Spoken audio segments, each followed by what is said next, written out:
Welcome. I'm going to show you how to edit the displacement map in Photoshop. So once you have the mockup up, you're going to be working the layers panel. If you don't see the layers panel, just go to Window, Layers to bring it up. And then just click the little arrow next to the onesie layer to expand that.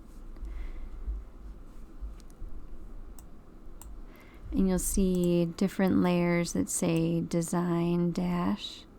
And you notice there are little icons of 2 circles to the right of each one of those layers.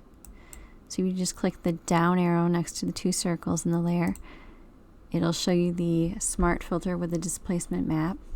You can actually just turn that off if you want to by clicking the eye icon next to smart filters. Or you could re-import the displacement map.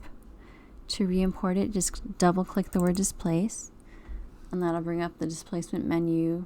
The default horizontal and vertical scale setting is 15. If you make it a little higher, it'll warp the design more to accommodate all the wrinkles and folds. Lower, and it'll be a little bit more of a subtle effect. And when you click OK, it'll ask you to find the displacement map, which would be in your downloads folder as a zip file. So once you've unzipped that and saved it somewhere, you can just navigate to the PSD displacement map file.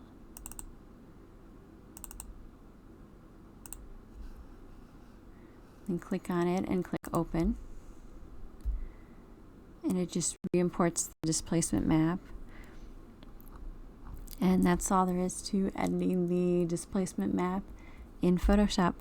Thank you.